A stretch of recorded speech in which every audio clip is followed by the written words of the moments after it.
Hello everyone, welcome to online economics class. Student, हम chapter number 1 the story of village Palampur का revision कर रहे हैं और ये उस चैप्टर से रिलेटेड थर्ड वीडियो है।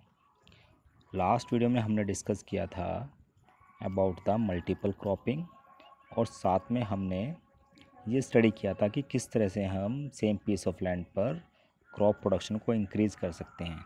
इसमें हमने देखा कि लास्ट 40-50 ईयर्स में जो वीट और राइस की प्रोडक्शन है उसको लेके ग्रीन रिवॉल्यूशन, जिसको हरित क्रांति भी कहते हैं, का कंट्रीब्यूशन ज़्यादा रहा है।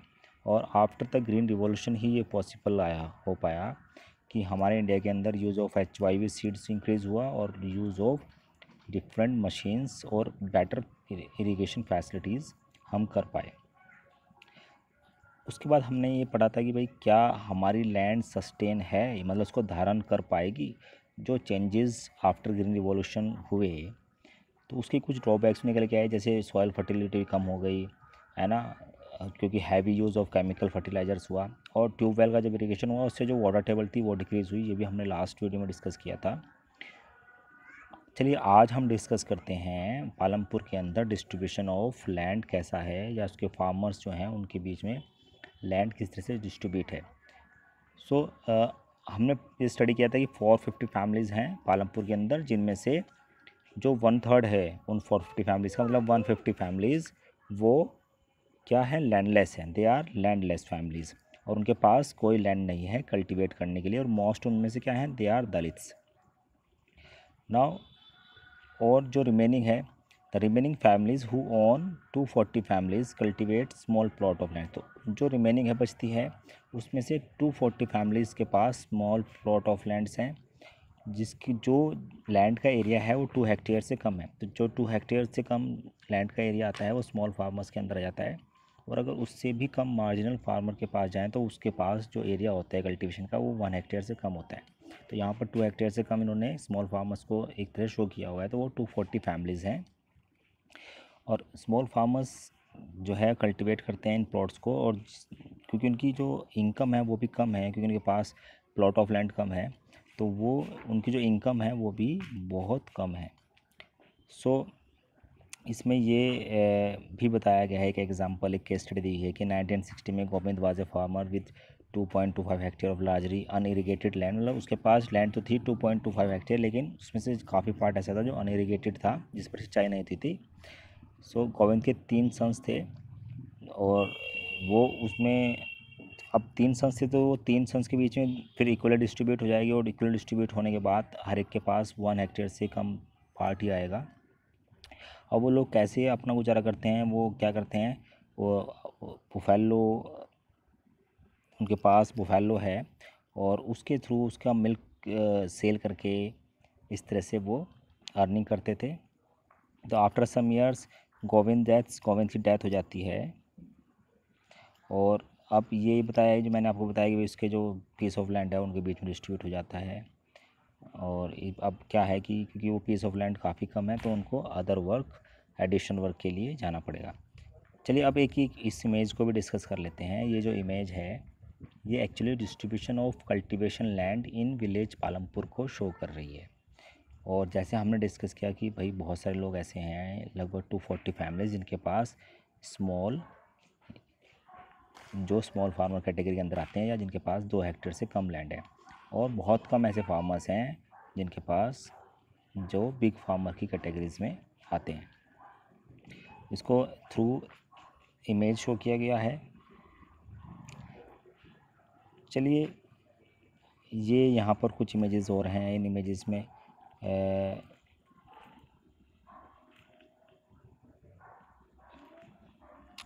तो यहाँ पर गिवन है कि you can see the large number of small plots scattered around the village in the picture. ये सारी चीज़ें हम डिस्कस कर चुके हैं। तो कुछ इमेजेस जो गिवन है इसमें फार्मिंग कैसे कैसे होती है ये शो किया हुआ है ना। तो ये दिखाया हुआ है कि जो स्मॉल फार्मर्स होते हैं वो प्लगिंग करते हैं थ्रू पुलक्स, और सोइंग करते हैं, स्प्रेइंग करते हैं of insecticides, cultivation by traditional methods, cultivation by modern method and cutting of crops. तो ये इसमें हम साथ साथ में देखते हैं कि भाई जो लास्ट वाली जो पिक्चर है ये दिखा रही है कल्टीवेशन बाय ट्रेडिशनल मेथड, और ये शो करिए cultivation by modern method. Modern method में ट्रैक्टर को यूज़ किया हुआ है, और जो ट्रेडिशनल मेथड है उसमें बुफेलोस को यूज़ किया हुआ है, पुलक्स को यूज़ किया हुआ है।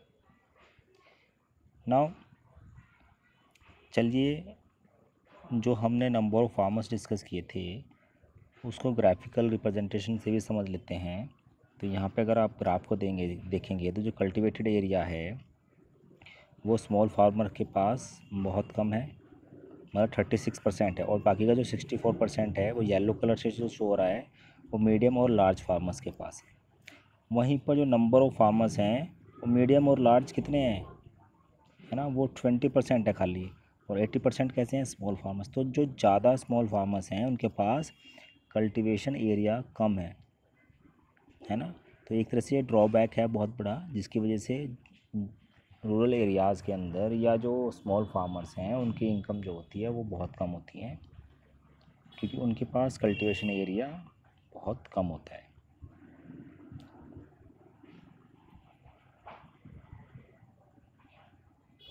अब एक यहाँ पर ये शो किया हुआ है।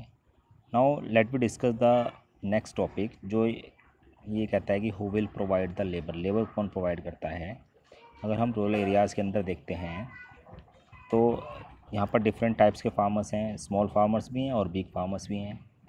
तो जो स्मॉल फार्मर्स होते हैं, मतलब जो स्मॉल फार्मर्स होते हैं, बिग फार्मर्स होते हैं, फार्मिंग तभी पॉसिबल हो पाती है क्योंकि फार्मिंग जो है एक ऐसा एक्टिविटी है जिसमें लेबर की रिक्वायरमेंट बहुत ज़्यादा होती है। तो फार्मिंग एक ऐसी एक्टिविटी है, क्योंकि फार्मिंग एक ऐसी एक्टिविटी है जिसमें लेबर की रिक्वायरमेंट सबसे ज़्यादा होती है, और farming requires a great deal of hard work. Small farmers along with their families, तो स्मॉल फार्मर्स क्या करते हैं, अपनी फैमिलीज़ के साथ अपना खुद का जो प्लॉट ऑफ लैंड होता है उसको खुद कल्टीवेट कर लेते हैं। तो इनको लेबर की रिक्वायरमेंट बाहर से नहीं होती है, इनके फैमिली मेम्बर्स ही कल्टीवेशन का वर्क करते हैं। तो thus they provide the labour required for farming themselves, तो वो आप ही अपनी जो लेबर की रिक्वायरमेंट है पूरी कर लेते हैं। Medium and large farmers hire farm labours to work on the field, और जो मीडियम या लार्ज फार्मर्स होते हैं वो हायर करते हैं लेबर अपने फील्ड्स के लिए। अब ये फार्म लेबर्स आती कहाँ से हैं, ये फार्म लेबर्स जो बिलोंग करते हैं ये उन्हीं के आसपास के लोग होते हैं। ये वो लोग होते हैं जिनके पास लैंड नहीं होती है, मतलब लैंडलेस फार्मर्स होते हैं, क्योंकि हमने भी पढ़ा था कि पालमपुर के अंदर 1/3 या 150 फैमिलीज ऐसी है जिनके पास लैंड नहीं है। तो अब उनको अपनी गुजारा चलाने के लिए कहीं ना कहीं काम करना पड़ेगा। तो वो जो बिग फार्मर्स हैं या मीडियम फार्मर्स हैं उनके यहाँ काम करते हैं।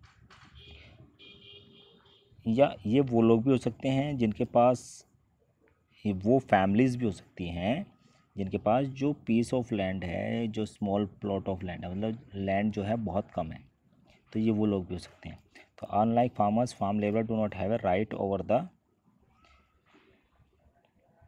Crop grown in the land. तो ये बताया गया कि भाई, तो यहाँ पर जो लेबर होते हैं जो काम करते हैं खेत में, वो एज ए लेबर होती हैं और उनका कोई भी राइट नहीं होता है, या वो किसी तरह का राइट नहीं दिखा सकते हैं जो क्रॉप वो ग्रो करते हैं, मतलब सारा काम भी वही करेंगे। तो unlike farmers, farm labour do not have a right over the crop grown on the land. यहाँ पर ये कहा गया, तो हम कह सकते हैं कि भाई जो institute they are paid wages, अब इनको वेजेस दी जाती है by the farmer for whom they work. Wages can be in cash, wages कैसे होती है, कैश भी हो सकती है और काइंड भी हो सकती है।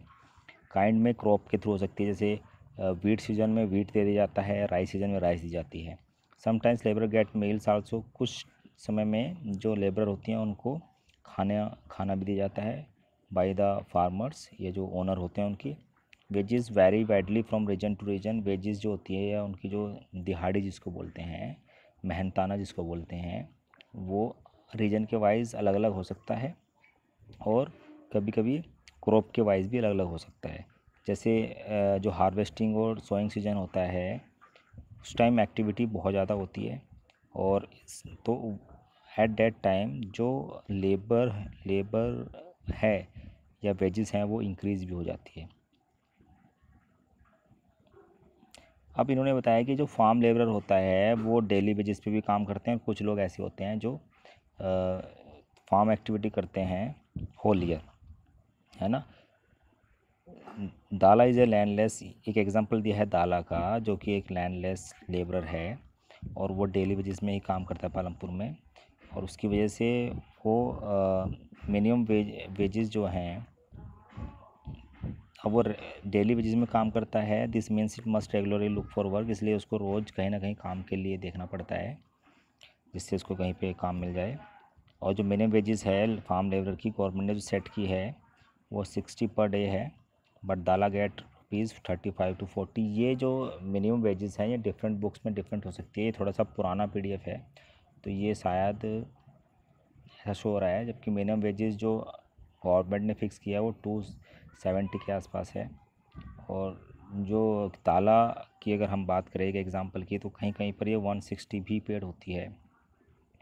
अब कितनी इतनी कम वेजेस क्यों हैं, इतनी कम वेजेस क्यों हैं पालमपुर के अंदर, अगर हम जिस विलेज को डिस्कस कर रहे हैं तो उसके पीछे एक रीज़न इन्होंने दिया हुआ है, हैवी कंपटीशन फॉर वर्क, क्योंकि वहाँ पर हैवी कंपटीशन है वर्क के लिए, मतलब ज़्यादा लोग काम करने वाले हैं और काम है कम। So people agree to work for lower wages, और इसलिए जो वर्कर्स होते हैं या फार्म लेबर होते हैं वो कम वेजेस पर एग्री हो जाते हैं काम करने के लिए।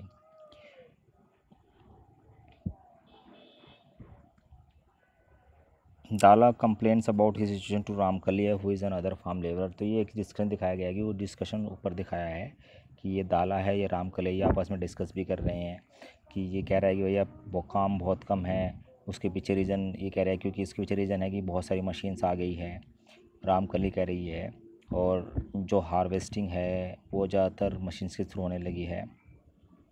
दाला कह रहा है कि अब तो सारा ही काम प्लगिंग, हार्वेस्टिंग, थ्रेशर्स इनसे होने लगा है, और कुछ फार्मर्स तो जो है स्प्रे भी जो करते हैं वीडिसाइड्स का, मतलब वीडिसाइड का स्प्रे करते हैं तो उसके लिए मज़दूरों की या लेबर की ज़रूरत नहीं पड़ती है उन वीड्स को हटाने के लिए। पहले क्या होता था, खुरपे के थ्रू या फिर किसी इक्विपमेंट के थ्रू वीड्स को हटाया जाता था, लेकिन अब क्योंकि ऐसी पेस्टिसाइड्स आती हैं जिनको स्प्रे करने से ही वीडिसाइड हट जाती है, तो अब ये आपस में डिस्कशन कर रहे हैं कि भाई अब तो हमारा काम बहुत कम हो गया है और इसलिए हमें कुछ और काम ढूंढना पड़ेगा या कहीं और पर वर्क के लिए जाना पड़ेगा। So that's all for today students, thank you.